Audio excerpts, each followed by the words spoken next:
Hello, my loves. Today we are doing a reaction to a how to beat video.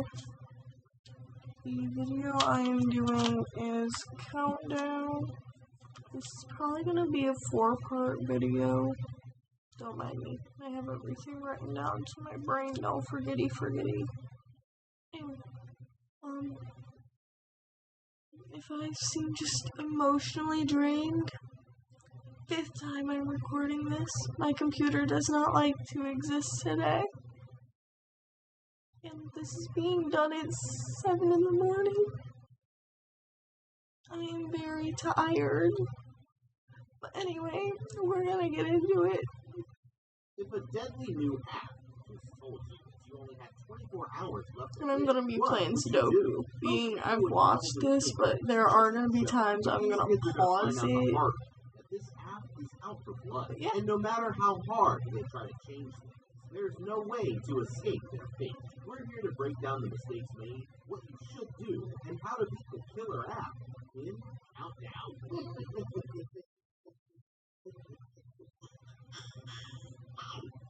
That's not creepy. But there's nothing that they can do to stop it. One night at a house party, this girl Courtney and her friends accidentally find an app called Countdown that's supposed to tell you exactly. Am I allowed to say the laugh for the intro is more creepy than the video? I think there's only one point in the video where it's actually creepy. That was their biggest mistake. Most of them get good news. The actual video will be linked down in the description though, in case anyone wants to watch it. Everyone treats this like it's just a joke, but they're about to find out that this app is actually telling the truth. It's very much not a joke. Evan are about to drive home, but she notices that he's in pretty bad shape from partying all night and decides to walk instead.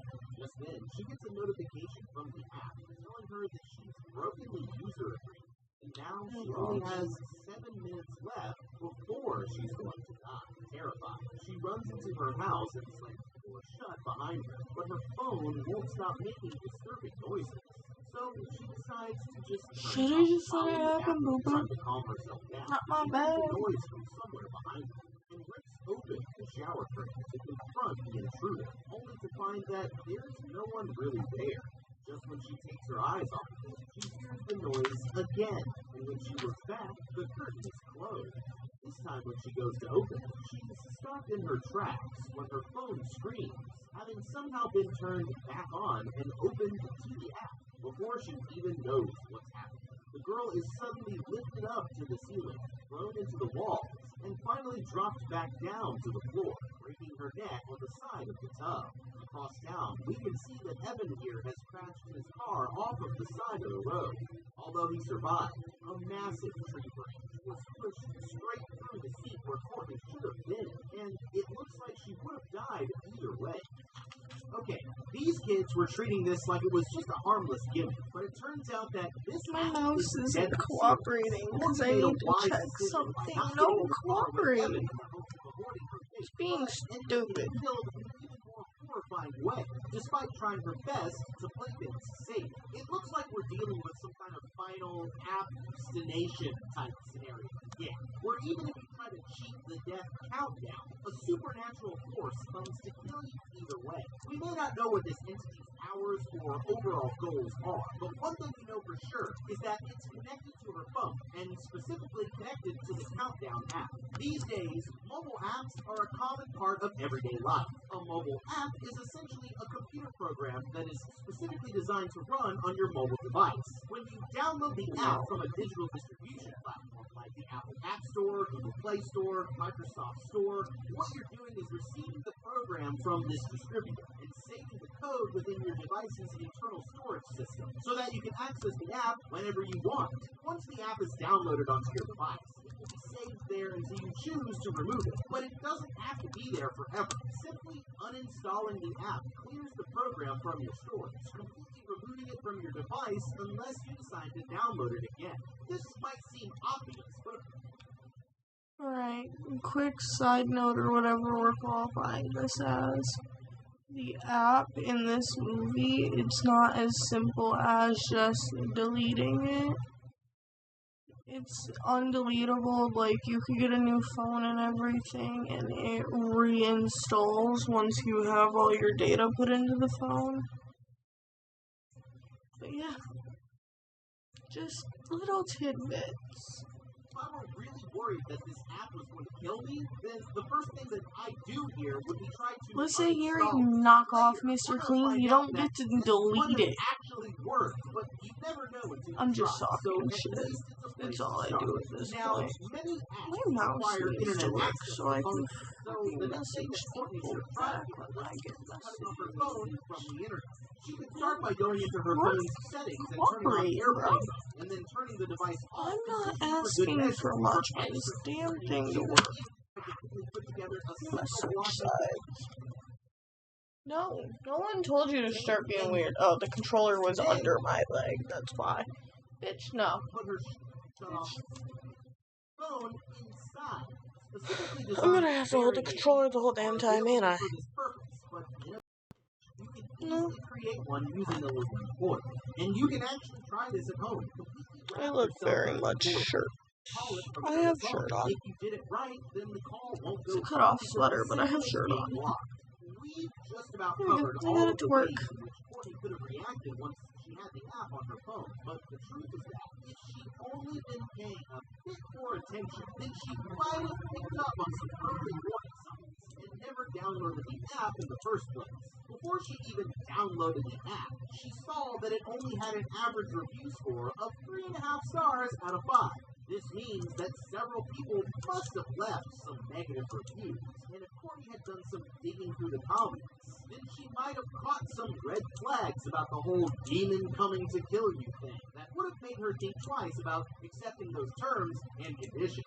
As one final bit of security, I would have stayed close to the rest of my friends until the timer was up instead of going home alone. That way, they might have been able to help if things went horribly wrong, or at least have been there to try and witness whatever happened. Bottom line, don't ask when you're going to die, because you probably won't like the answer. For now, we'll have to wait until we find out more about what this entity is, and what exactly it wants. But it won't be long before the app strikes again. After the accident, Evan here is taken to the local hospital, where he's treated by an intern named Quinn.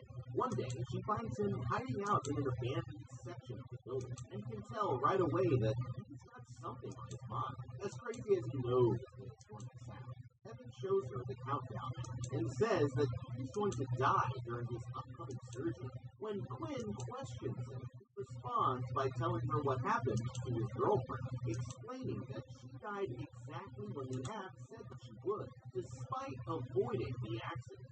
Still, Quinn promises him that he's got nothing to worry about, but Evan isn't convinced. At the end of her shift, curiosity takes over, and Quinn downloads the app for herself, once again ignoring the terms and conditions. No, we never ignore the terms and conditions. We always read those.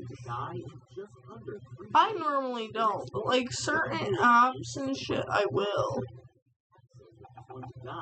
Oh, and now that I have a tablet, I'm gonna look up the app. That's when he gets a notification saying that he's broken the user agreement. Just then, he notices a tall figure dressed in a black cloak standing behind him in the reflection of a mirror, until it's suddenly broken by an unseen force. Terrified, he takes off to hide in the stairwell, but the lights go out the moment that he steps through the door. He realizes that it's locked down with no way to get back inside. The door opens from somewhere below, and he can hear the sounds of someone quickly walking towards him. Turning on his flashlight, he sees his dead girlfriend standing on the steps just above him. I'm not gonna get stupid and download it because, like, Suddenly, she rushes towards him and throws him over the railing down 5 stories. it's a legitimate app. Killing him instantly from the fall. Okay, I don't think it's seeable because of the damn glare. So far, whatever this incident But is, it's countdown to death, I see. So investigating a Hang on, let me dim the damn thing for you. There we go. It's seeable to an extent. Don't mind my on-screen keyboard. I couldn't care less. At least tried taking a couple swings at the creature with his crutches before his zombified girlfriend tossed him over the railing. Now, all joking aside, it may be too late for Evan now, but we can still learn from his mistakes. Based on what happened to both him and Courtney, it seems like they break the agreement whenever they change what's supposed to happen. This means that the best thing to do here would be to find out exactly what the user agreement says. Because you need to know no downloady download. That you could exploit to get Not out of it. Now, good Evan idea. could have tried to change his fate because he was afraid that he would die during surgery. But maybe, in this one particular case, simply letting things play out how they were supposed to would have been the smarter choice. I know what you're thinking, and yes, I really am suggesting that he possibly should have accepted his death without trying to change the outcome. He But should hear me have. out, because He really I've got should a have. reason why this might have worked. Under the right conditions, a person can technically die without being dead forever, and it's more common than you might think. In medical terms, there's a significant difference between what's known as clinical death and permanent biological death. A person is considered to be clinically dead when their heart stops beating and blood stops circulating throughout their body. But as it turns out, you actually still have about 5 minutes before suffering irreversible brain damage and becoming what's called biological death, which there's no coming back from. It's far from easy, but during this time, it's possible to revive someone by getting their heart pumping again, and this is achieved by either performing CPR or by using a life-saving device called a defibrillator. While it's definitely not something that you normally want to risk, if there's one place where you might stand a chance at coming back from clinical death, it's in a modern hospital surrounded by highly trained medical professionals. There's no way to know now, but it is entirely possible that Evan could have died on the operating table only to be brought back by the doctors, and thereby survive beyond the countdown predictions. Oh, it's a long shot, but it's still better than nothing. It looks like you can try to run, and you can try to hide, but the app gets you either way. So What if I don't want to run your and only hide? choice is going to be to find It's a way to just fight doing back too before much, her time runs out. When she arrives at work later that day, it isn't long before Quinn learns that Evan is dead. Worried, she quietly grabs his phone before sneaking down to the floor, where she has to open his eyes and use his face to unlock it. Sure enough, the last thing we had open was the countdown.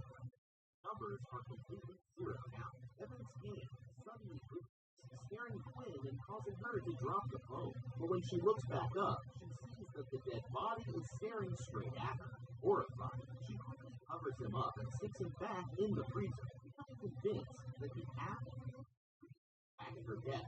Quinn checks her own app and sees that she has just under 2 days. Spoiler alerts. She does actually find a way around this. Now that she's starting to believe, she calls I'm not gonna spoil everything because it'll probably be in the video. I think it is. If it's not, the last part of this, I'll explain how she did it. Dr. Sullivan calls her into one of the Yay. rooms. As soon as he gets her alone, the doctor starts making unwanted advances towards her, and he isn't taking no for an answer.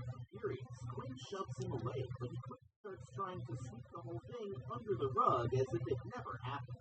She's not about to let him get away with it. She rushes out to tell that he hurts, but before she can say it, the doctor steps in and calls the nurse away, never giving Quinn the chance to tell her the truth. That night, Quinn starts to get worried as she can't delete the app no matter what she tries. While doing some research to try and solve the problem, she discovers an article about Courtney's death and realizes that it's the same girl who Evan was dating. Scrolling through the comments, she finds a video posted by another friend who died shortly after downloading the app. In the video, the girl reports having visions of dead relatives until she suddenly appears to be killed on camera when her timer finally runs out. The comments all say that it's fake, reassuring Quinn until she closes her laptop and suddenly sees a vision of a demonically possessed Evan sitting at the foot of her bed. With so many choices on booking. Dude, although it's like a rerun and everything, and like I've seen it, it still scares the shit out of me. Anyway, this is where I'm ending off part 1. Have a great day or night. Get some sleep, drink some water, get something to eat. Have a blessed day. Bye.